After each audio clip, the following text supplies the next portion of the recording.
जय हिंद दोस्तों, मैं हूं आशीष और आप सबको इंडिया में जान पर स्वागत है। मेरे मरने पर मातम मत करना, मैं ये शहादत खुद चुना हूँ। मैं जीता हूँ मरने के लिए, मेरा नाम है सिपाही।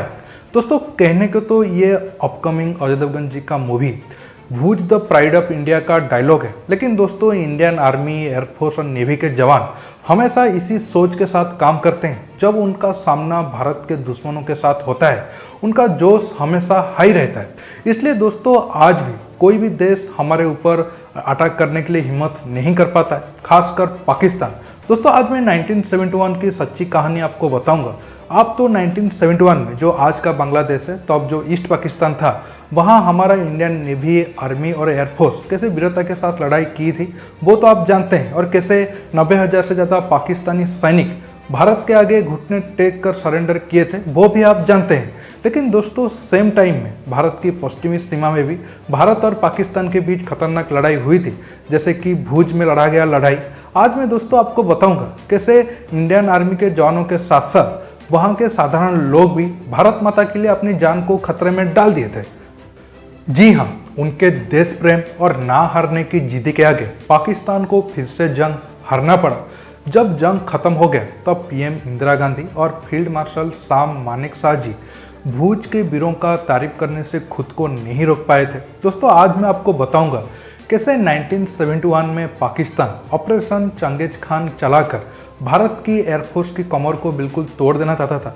कैसे पाकिस्तान भूज एयरबेस पर अटैक किया, फिर भी दोस्तों तब कहा जाता था पाकिस्तान 90 के करीब बम और 24 रॉकेट दागने के बावजूद भूज की जंग को नहीं जीत पाया था, क्योंकि तब विंग कमांडर विजय कर्णिक जी और उनके टीम मातपुरा गांव के करीब 300 महिलाएं और रणछोड़ पागी जी की वजह से पाकिस्तान सेना जो 1200 सैनिकों के साथ भूज को जीतने की कोशिश कर रहा था या फिर भूज को जीतने के लिए आ रहा था, उसका सपना बनकर रह गया। दोस्तों आज मैं भूज की कहानी को आपको डिटेल्स में बताऊंगा। जानने के लिए आप आखिर तक ये वीडियो को देखते रहिए और ज़्यादा से ज़्यादा लाइक शेयर करना मत भूलिए। दोस्तों अब मैं ऑपरेशन चंगेज खान से शुरू करता हूँ। देखिए, जब 1970 में पाकिस्तान में इलेक्शन हुआ तब शेख मुजीबुर रहमान जी का जो पार्टी था उन्हें बहुमत मिला था। रूल के अनुसार वो पूरे पाकिस्तान का नया प्राइम मिनिस्टर बनने वाले थे, लेकिन उन्हें प्राइम मिनिस्टर बनने के जगह उन्हें पाकिस्तानी सेना ने जेल में डाल दिया। इसके बाद बांग्लादेश में जो पहले से ही हिंसा हो रहा था या फिर वहाँ के लोगों पर अत्याचार हो रहा था वो और ज़्यादा बढ़ गया। 25 मार्च 1971 ऑपरेशन सर्च लाइट से बांग्लादेश आज़ाद होने तक बहुत ज़्यादा हिंसा हुई। बांग्लादेशी सरकार का रिपोर्ट के मुताबिक बांग्लादेश में तकरीबन 30 लाख लोगों को पाकिस्तानी सेना ने बेरहमी से कोई बिना वजह ही मार दिया था। तब लाखों लोग अपने जान बचाकर भारत की तरफ आए। ऐसे में भारत के ऊपर शरणार्थियों का दबाव बढ़ने लगा था। भारत भी पिछले एक साल से जंग की तैयारी कर रहा था, लेकिन दोस्तों जंग की शुरुआत पहले पाकिस्तान ने की। 3 दिसंबर 1971 में पाकिस्तान ऑपरेशन चंगेज खान के तहत भारत पर हमला शुरू कर दिया। तब पाकिस्तान ने भारत की 11 एयरबेसों पर हमला करना शुरू कर दिया था और ज़्यादातर हमला पश्चिमी सीमा जो आज की पाकिस्तान है उस साइड में हुआ था। दोस्तों पाकिस्तान ऐसा करने के पीछे 2 वजह था। दोस्तों पहला मकसद ये था, युद्ध शुरू होने से पहले भारत का जितना भी एयरबेस पाकिस्तानी सीमा के पास है उन पर अटैक करके उन्हें तबाह कर दिया जाए। रनवे को ख़त्म करने के साथ साथ जो भी फाइटर एयरक्राफ्ट जमीन पे होंगे उन्हें भी टारगेट किया जाए, ताकि इंडियन एयरफोर्स को मैक्सिमम नुकसान पहुंचे और इंडियन एयरफोर्स कमज़ोर हो जाए। इंडियन एयरफोर्स कमज़ोर हुआ तो इंडियन आर्मी को एयर सपोर्ट भी नहीं मिलेगा। इसका मतलब पाकिस्तान आर्मी और एयरफोर्स की ताकत इंडिया के ऊपर भारी हो जाएगा। देखिए, पाकिस्तान ये प्लान इसलिए किया था क्योंकि तब ईस्ट पाकिस्तान कमज़ोर पोजीशन पे था। अगर आप देखोगे तो ईस्ट पाकिस्तान की तीनों साइड पे भारत था और एक नीचे की तरफ समंदर थी। अगर ज़रूरत होती कि ज़्यादा से ज़्यादा सैनिकों को ईस्ट पाकिस्तान की तरफ भेजा जाएगा तो ये पॉसिबल नहीं था, क्योंकि वेस्ट पाकिस्तान और ईस्ट पाकिस्तान के बीच भारत था और पाकिस्तान को नीचे की तरफ से होते हुए ईस्ट पाकिस्तान तक वो जा सकता था।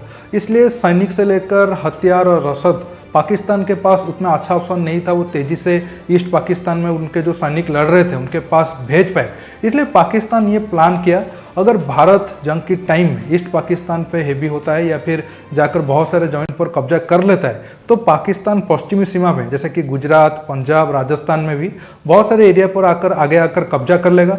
बाद में जब नेगोशिएशन टेबल पर दोनों देश बैठेंगे तो भारत को अपना जमीन वापस लेने के लिए पाकिस्तान का जो ज़मीन ईस्ट पाकिस्तान या फिर आज के बांग्लादेश पे कब्जा किया होगा उसे छोड़ना होगा। ऐसे में पाकिस्तान दो टुकड़ा होने से बच जाएगा। ये तो था दोस्तों पाकिस्तान का मास्टर प्लान। दोस्तों इस प्लान का पहला स्टेप था इंडियन एयरफोर्स पर अचानक हमला करके इंडियन एयरबेस को तबाह कर दिया जाए, ताकि इंडियन आर्मी कमज़ोर हो जाएगा और पाकिस्तान की सेना के लिए आसानी होगा वो आगे आकर भारत के जमीन पर कब्जा करे। दोस्तों उस टाइम में एडवांस राडार और मिसाइल डिफेंस सिस्टम नहीं थे, इसलिए तब जो फाइटर एयरक्राफ्ट थे या फिर जंगी जहाज थे उनके पास काफ़ी एडवांटेज थे। दोस्तों तब भूज एयरबेस पर पाकिस्तान का एयरफोर्स का अटैक भी ऑपरेशन चंगेज खान का हिस्सा था। अगर आप भूज को मैप में देखोगे, दोनों साइड में पाकिस्तान है, नीचे समंदर में लगा हुआ है और एक साइड भारत के साथ है। दोस्तों एक बार जब भूज एयरबेस तबाह हो गया था तब पाकिस्तान के पास ये मौका बढ़ गया था वो भूज पर अपना कब्जा को मजबूत कर पाए और इस इरादे के साथ 1200 के करीब पाकिस्तानी सेना भूज पर कब्जा करने की ओर आगे बढ़ते हैं। तब विंग कमांडर विजय कर्णिक जो तब भूज एयरबेस के इंचार्ज थे, उनके पास ये काम था वो जल्द से जल्द भूज एयरबेस को बैटल रेडी करे, ताकि इंडियन एयरफोर्स के पायलट उस एयरबेस का इस्तेमाल करके इंडियन आर्मी को एयर सपोर्ट दे पाए और पाकिस्तानी एयरफोर्स के जो पायलट हैं उन्हें तबाह कर पाए। इसके लिए दोस्तों विजय कर्णिक सर के पास सिर्फ 50 के करीब एयरफोर्स के ऑफिशियल थे, 60 के करीब इंडियन आर्मी के जवान थे जो वो एयरबेस की सुरक्षा का दायित्व निभा रहे थे। और दोस्तों 110 लोगों के साथ भूज एयरबेस को जल्द से जल्द बैटल रेडी नहीं किया जा सकता था, क्योंकि पाकिस्तानी सेना तेजी से भूज की ओर बढ़ रही थी। और तब देरी का मतलब ये था भूज के एयरबेस तो पाकिस्तान के कंट्रोल में जाता जाता पूरा उस एरिया पर, भूज के एरिया पर पाकिस्तान का कंट्रोल हो जाना था। तब एयरबेस के आसपास जितने भी गांव थे उस गांव में से 300 के करीब महिलाएं एयरफील्ड को ठीक करने के लिए आगे आए, ये जानते हुए भी पाकिस्तान के हमले में उनकी जान कहीं भी जा सकता है। और उस ग्रुप में ऐसे महिलाएं थे जिनके छोटे छोटे कुछ महीने के बच्चे थे और वो सब बच्चों को वो घर छोड़कर देश के लिए आगे आए। और तब दोस्तों पाकिस्तान भी बीच बीच में हमला करता रहा था ताकि एयरफील्ड ठीक टाइम में नहीं बन पाए। और दोस्तों तकरीबन 90 के करीब बम और 24 के करीब रॉकेट पाकिस्तान ने दागे थे, लेकिन दोस्तों विंग कमांडर विजय कर्णिक और उनके टीम और 300 के करीब महिलाओं ने रिकॉर्ड टाइम में 2 दिन के अंदर भूज के एयरफील्ड को बैटल रेडी कर दिया। उसके बाद इंडियन एयरफोर्स जाकर उस एयरफील्ड में उड़ान भरी और पाकिस्तान का सही से इलाज किया। दोस्तों रणछोड़ पागेजी भी 1971 की जंग में अहम भूमिका निभाए थे। उनका टैलेंट काफ़ी ज़्यादा अच्छा था। वो रन की रास्ताओं में जो ऊँट होते हैं उनका पैरों के निशान देखकर ये बता सकते थे ऊँट के ऊपर कितने आदमी सवार है या फिर वो ऊँट अपने साथ कितने वजन के सामान को लेकर जा रहे हैं। दोस्तों रन और सर्किट एरिया में पाकिस्तान से ज़्यादातर घुसपैठिया भारत की तरफ घुसते हैं और दोस्तों उनके पैरों के निशान देखकर रणछोड़ पागेजी ये बता सकते थे वो जो घुसपैठिया है उनका एज कितना है और वो अपने साथ कितना वजन के सामान को लेकर जा सकता था। दोस्तों उनका इस टैलेंट को भारतीय सेना ने 1971 में काफ़ी इस्तेमाल किया। जो 1200 के करीब पाकिस्तानी सैनिक भूज की तरफ आ रहे थे उनका लोकेशन क्या हो सकता है, वो उनके पास कितने हथियार या फिर सामान है, वो सारे जानकारी रणछोड़ पागेजी इंडियन आर्मी को दिए और इसके बाद इंडियन आर्मी को वो जंग जीतने में काफ़ी आसानी हो गई थी। दोस्तों आखिर में भूज तो पाकिस्तान का नहीं हुआ, लेकिन ईस्ट पाकिस्तान बांग्लादेश जरूर बना। दोस्तों जब जंग खत्म हो गया और इंदिरा गांधी जी को भूज की महिलाओं की बहादुरी के बारे में पता चला, तब इंदिरा गांधी भूज की एयरबेस विजिट पर आए और वो भूज एयरबेस एक लौता एयरबेस था जो इंदिरा गांधी जंग खत्म होने के बाद विजिट पर गए थे। और जब वो भूज की महिलाओं के साथ मुलाकात की, उन्हें झांसी का रानी का नाम दिया। और दोस्तों इंदिरा गांधी का कहना था हमारे पास पहले एक झांसी के रानी थे लेकिन अब 300 झांसी के रानी है। और तब भारत सरकार की तरफ से उन महिलाओं को 50,000 के करीब आर्थिक पुरस्कार भी दिया गया था। दोस्तों रणछोड़ पागेजी की बात करें तो जंग खत्म होने के बाद जनरल साम मानेकशॉ जी भी उनका तारीफ किए थे और उनके साथ मुलाकात भी की थी। दोस्तों कच्छ बनासकांठा के पास जो सुईगाम का बीएसएफ का बॉर्डर है उनका नाम बाद में चेंज करके रणछोड़ दास बॉर्डर कर दिया गया था, जो उनके लिए एक श्रद्धांजलि थी।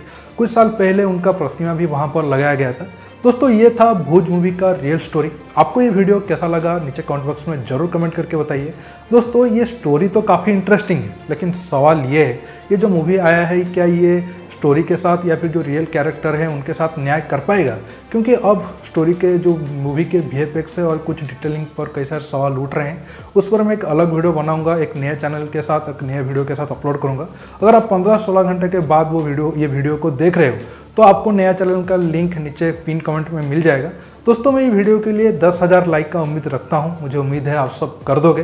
दोस्तों ये वीडियो को ज़्यादा से ज़्यादा लाइक शेयर करने के साथ साथ आप मेरे चैनल को सब्सक्राइब करना बिल्कुल मत भूलिए और सब्सक्राइब बटन के पास जो बेल आइकन है उसे प्रेस करिए ताकि आगे आप मेरे आने वाले वीडियो को मिस ना कर सके। दोस्तों रुकता हूँ, बहुत जल्द एक नया टॉपिक के साथ मिलूंगा। नमस्कार, जय हिंद।